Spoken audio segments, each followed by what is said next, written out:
We're getting test data back from the lab, and the numbers are looking pretty good. Our test results are within our requirement limits. So let's write it up and have it a go. But hold on, let's plot it out first. Let's talk about plots and why they're important, what we can do with them, after this brief introduction. Hello and welcome to Quality During Design, the place to use quality thinking to create products others love for less. My name is DIANNA. I'm a senior level quality professional and engineer with over 20 years of experience in manufacturing and design. Listen in and then join the conversation at qualityduringdesign.com. I attended a conference last week for reliability engineers. Well, it was hosted by the ASQ Reliability and Risk Division. It was Reliability, Maintenance, and Managing Risk Conference.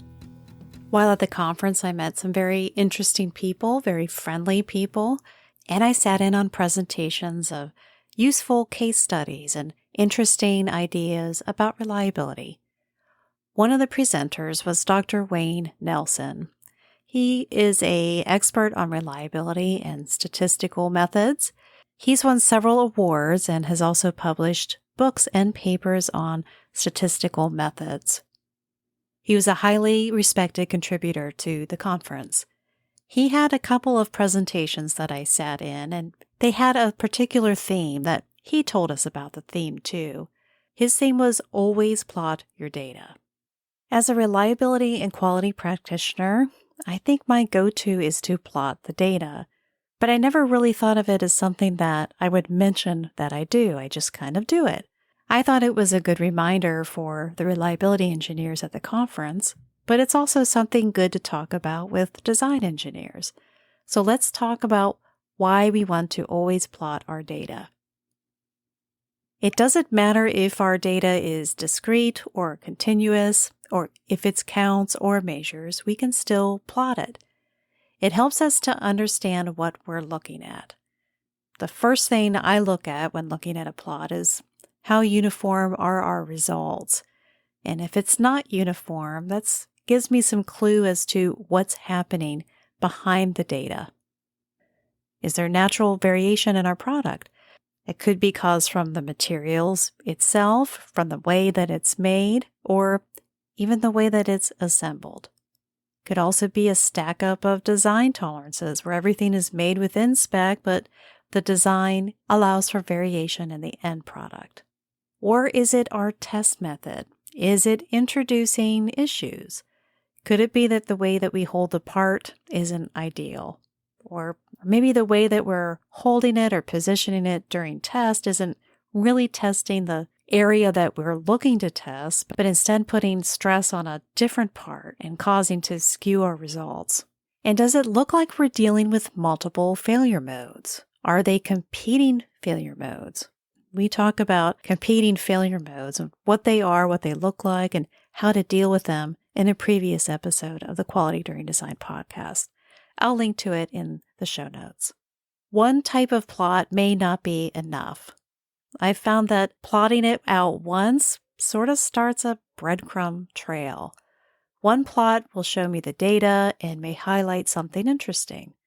Then we follow the breadcrumb and start digging a little deeper into the data. We may add more inputs into the database and generate another plot that could help us investigate what it is we're looking at. Now, things to watch out for in our plots, and these are some common gotchas. One of the things to watch out for are outliers. I know they're pesky and don't make for a pretty plot, but we don't delete or eliminate them. It's rather a source of something interesting or a telltale sign of something wrong. It could be another failure mode, maybe a new one. So we're going to check the test results or re-examine our samples. It could be those test method issues that we talked about, or a special cause of a failure in a manufacturing method. Maybe it's not the natural variation of our process, but something happened during the production of our parts that we tested. Well, what was it? And do we need to prevent it from happening again in the future? Another gotcha with plotting is just understanding the nature of your data before you start plotting it. Sometimes the data will inform how it is that we plot something. So that's one thing to consider, is just the nature of our data. And then some plots, like probability plots, assume that your data meets certain criteria. You may have to plot or test your data against those criteria before you can assume the results of the plot are correct or accurate, and before you can start making decisions with it. There are lots of other plots that don't require this, like run plots and scatter plots. We just need to be aware of which plots make assumptions based on the equations they use to generate them. Something I learned from a coworker, and honestly through some software training, is just to go through the preferences and assumptions of whatever software you're using to generate the plot. Go through each window and look at the inputs and the assumptions that you're making when you're generating the plot. That will give you some indication if there might be something else you need to account for. Another gotcha with plots, and this is something that Dr. Nelson pointed out, he worked with an engineer that was comparing 4 different things, but the things that he was comparing didn't have the same axes. For example, as engineers, we know to be careful to use calculations with the same unit of measure.